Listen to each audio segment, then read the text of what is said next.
Hey, this is Allie Edwards, and in this video series, I'm going to be taking you along with me in the process of setting up a Halloween compilation album. I've been kind of into compilation albums recently, and essentially what that is an album where you are picking a specific event and you are telling that story over time. So I last year did a Stories of Christmas Past album where I did as many Christmases as I could find, past Christmases, and that was using our Christmas Past kit last year, and I actually did a class that was linked to that particular kit. I think we have a few of those kits left if you want to see a more deep dive into the process of how I did something similar for Christmas. In that case, I included some Christmases from my childhood. This particular album for Halloween is starting when my son Simon was an infant back in 2002, and I'm going to talk a little bit more about my process here in a minute. The other compilation album that I did recently was for Dave Matthews Band trips that my husband Aaron and I have gone on, and that is a travel album, and it was included in our travel workshop for this year. So taking each of the times that we have traveled to go see the band, then that became a part of the album. So I wanted to do one for Halloween, and the supplies that I'm using for this one are a combination of the Halloween kit that we offered in 2002 and the Halloween kit that we offered this year. So those are the main supplies that I'm going to be building from as I go through the process of creating this particular project. I'm going to be using this black and white Remember This album. It's a 6x8 album that we have in the shop. This one was originally offered with our Story Play collection.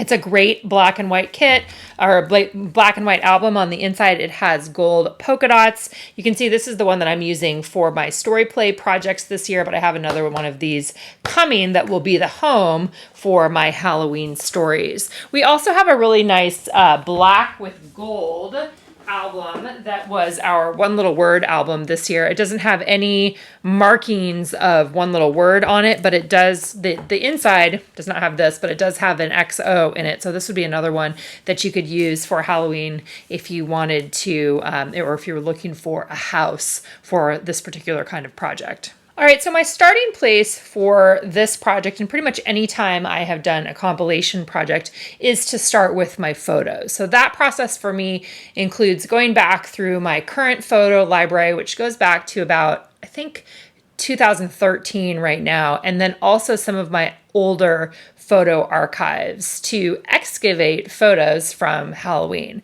So I have done that, and the way that I organize that is on my computer. I just do it by year. So which for any years that I was able to find Halloween photos, I am missing some from Simon's earlier years, but for all the years that I was able to find pictures, I created a folder for those. And so inside each of those folders are a variety of pictures. Some of them have only 2 photos, some of them have more.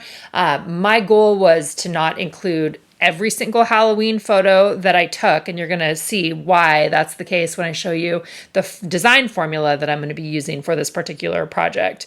But for the years where I couldn't find any, there were some of the early years, like this one, I have some for 2002, but I don't have anything, I think, for 2003. And I even went through all of my old 2003 scrapbooks to see if I could find any scrapbook pages. That would have been pre-digital photos, or pre-me using a digital camera. And I have had some of my negatives scanned in, and so I was able to find some of them, but not all of them. And I'm very easily letting go of the ones that I don't have. So even if you're somebody that, maybe your kids are older and you want to go back and you want to do some sort of Halloween compilation album, or you want to do a Halloween compilation album of yourself and your own Halloweens, it's okay if you don't have every year, right? That's just a piece of the process. It's a piece of the way that technology has changed. Lots of different things, right? And I think it's possible, maybe even when Simon was really, really small, or like 1 year old, maybe we didn't even do anything for Halloween. I can't remember, which is why I tell stories today. So again, that first step is just gathering photos, and that actually can take a while. So if you are somebody that has limited time for projects, definitely set aside a specific chunk for excavating, going back through your photo archives, finding photos that can be used in this particular project. After I have found my photos and I have them all in their nice little folder homes, then I begin the process of printing. And it's through the process of printing that I'm able to establish a formula. And let me show you a little bit of what I am thinking about for this particular project. So I'm working, this album is going to have page protectors and pages outside of the page protector. So I am printing full page photos. There's going to be one full page photo for each year. My album will be organized by year. So this is 2002. This was before Simon was a year old.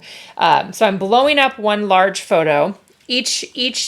Each year, if it has enough photos, is going to have a divided page protector. So right now, this one just has 2 in it. So other things that I will be putting in here, potentially journaling cards, potentially embellishments. I'm not worrying about that right now because right now I'm simply worrying about getting the photos printed and doing a little bit of journaling. And I'm going to show you what that looks like.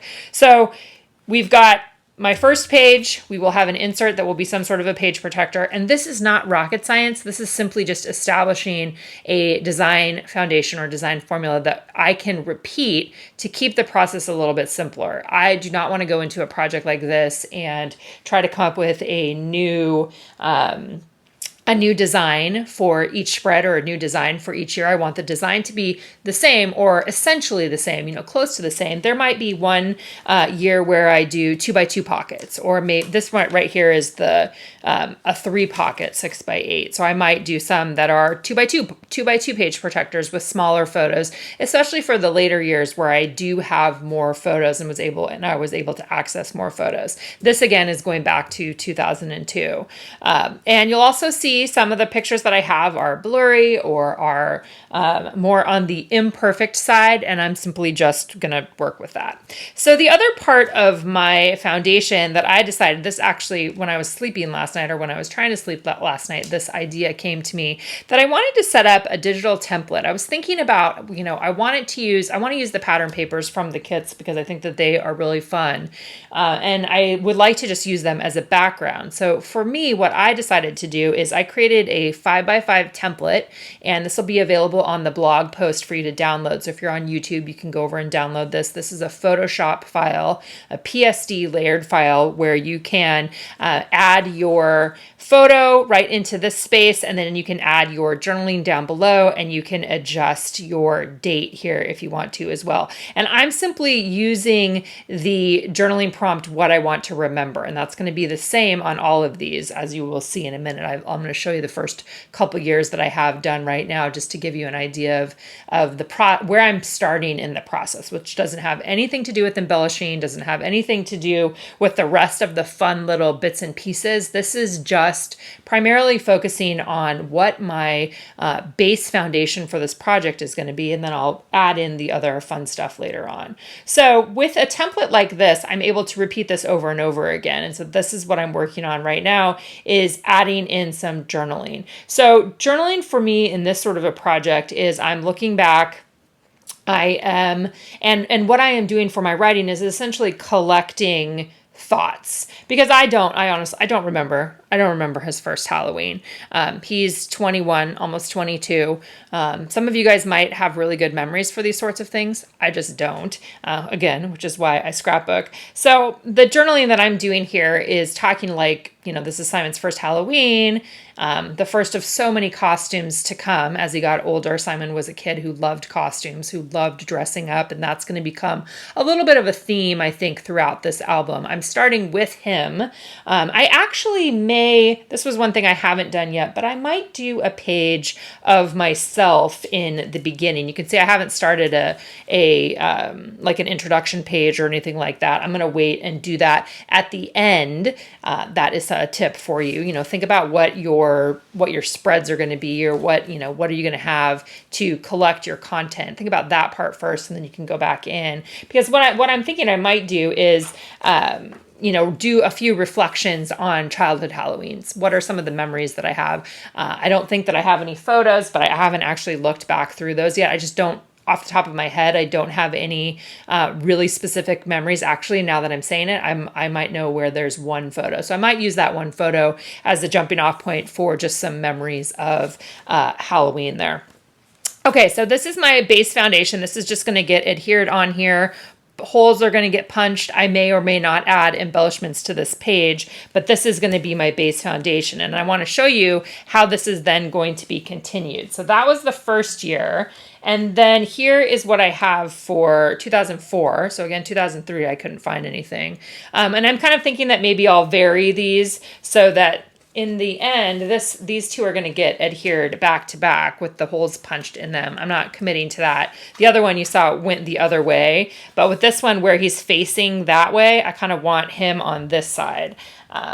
So you'll also notice on this particular one that I had two photos to include. And so that worked out the best for me. And I actually want to show you guys how I got these images. So when I was going back through my albums from when Simon was an infant or a baby, this was actually, let's see, did I find another one? I think this was the main one that I found that was actually in a traditional layout formula or a traditional layout background. So this is on a 12 by 12. So what I ended up doing is I took a photograph of this and I took a photograph of these three images right here. So these would have not been digital photos. These would have been a regular camera photo.